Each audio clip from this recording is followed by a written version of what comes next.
Hi, I'm Sean, Hi, I'm Jim. and welcome to the In Competition YouTube channel, Some of you may know us from our podcast, which comes out every month, the In Competition Film Podcast. where we discuss the best of international cinema and film festival competitions. So, if you like what you hear, be sure to listen to our podcast, available on all major podcast platforms. On our YouTube channel, we'll be discussing films that otherwise are not spotlighted here in short form video reviews, all spoiler free, of course.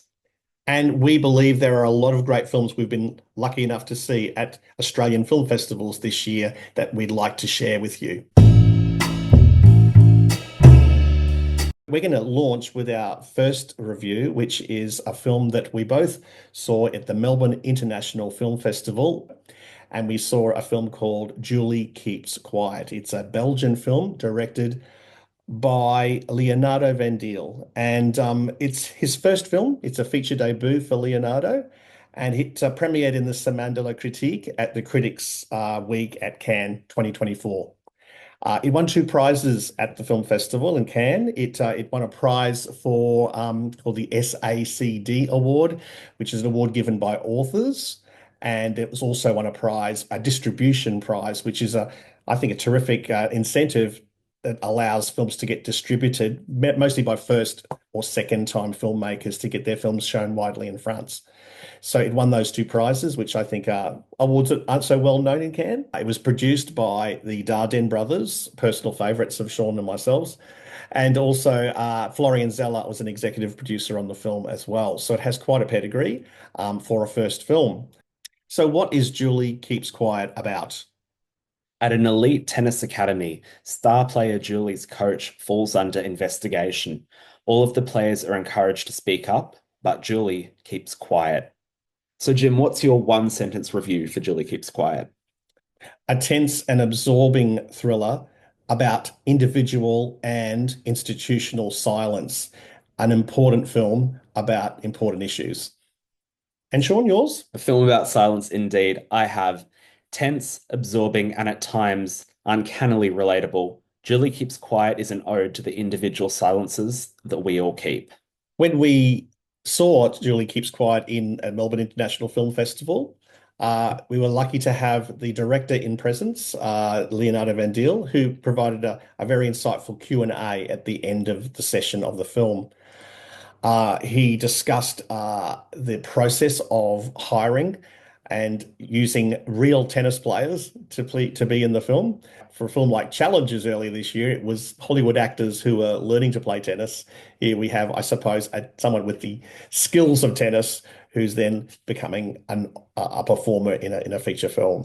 And it's funny that was such a significant casting decision because when watching the film, that's what I found so compelling. In so many sports dramas, you'll find the main complication in the plot tends to stem from a character's ability to perform. Well, in Julie Keeps Quiet, she's great. She is undoubtedly great at tennis, and all of the drama in the film um, comes separate to that. And it's a fairly quiet performance as well. It's fairly dialogue free, but we are always given access to the inner world of the complications that Julie is enduring. In the story, she has a load of pressure placed on her. Her coach, as Sean mentioned earlier, has been suspended from his role.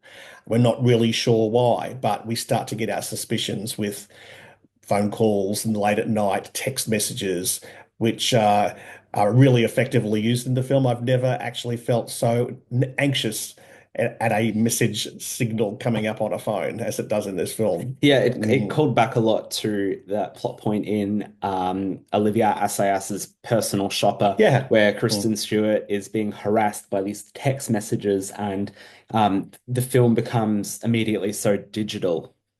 It's also interesting in the film as well when Julie's new coach, who is a character named Baki, he seems to be sensitive to what's been happening, but he seems to be applying his own kind of different type of pressure to Julie. Yes. And her colleagues that she is at the academy with, all of a similar age, but she seems to be a bit distanced from them, maybe because of the way she was treated as a favorite by her previous coach. So she starts to open up to her colleagues, which is a it's kind of a certainly interesting development as the film progresses. Mm. Yeah.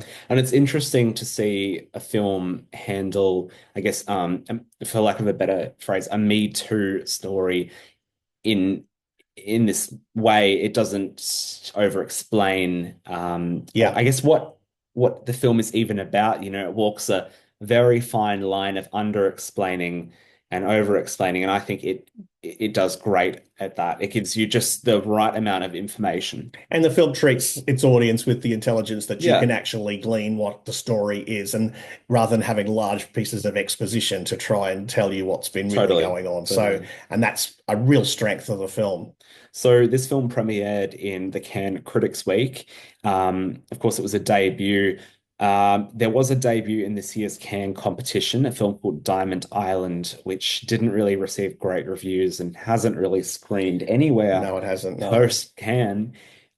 Jim, do you think that Julie Keeps Quiet should have been in the main competition? I think it certainly had the strength to be there. We have seen a large number of the films that were in competition at Cannes this year, and I'm sure there were certainly some that I know I would possibly swap out for Julie Keeps Quiet. Any in particular you want to cut down? I'm going to just keep that in secrecy here for the moment. Right, right. Well, the top prize in the Critics' Week competition went to the Argentinian film Simon of the Mountain. What do you make of that? Well, those who listen to our podcast will be aware that while I admired Simon of the Mountain, it wasn't my favorite film that I saw from Cannes at the film festival in Melbourne. So I would certainly be moving Julie Keeps Quiet in place of Simon of the Mountain. I think there's a very, very tight race between the two of them because, Yeah, I as you thought know, you'd feel that I way. Yeah. I much disagree. I think Simon of the Mountain is a great film as well. Yeah. Um, I think this was a great alternate. Would I Yeah. have picked it? I think I probably would have. Yeah. Yeah, Yeah. yeah. Solely just because I'm so impressed at how this filmmaker has taken the less is more approach. Yeah. It's certainly a film that resonates with you. It's a film that I still think about a lot, and I really appreciate that because maybe because it isn't such a spoon-feeding film, it actually gets you to think about people around you. I mean, everyone's journey through this sort of a personal trauma is a different one, and one can appreciate why you say, well, why doesn't she speak up sooner? Everyone's journey is different, and I think this Mm. film makes you stop and appreciate that very thing. Anything you want to add, Jim?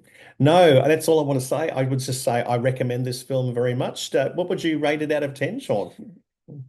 I'd give it an 8, a solid 8 out of 10. Well, we're in agreement here. I'm going to give it 8 out of 10 as well. And there's any distribution for in Australia? I don't think so. No. But it is Belgium's Oscar submission. So And hopefully that lifts yeah. its profile and will make it get more widely seen. So I would really recommend you all adding Julie Keeps Quiet to your watch lists for hopefully a release either early in 2025 or maybe at one of the local French film festivals that travel the world. You may have a chance to see it at one of those Yes. such festivals. Yeah. Well, that's it. Be sure to like, subscribe, let us know your thoughts in the comments, and listen to the In Competition Film podcast. Bye. Thank you.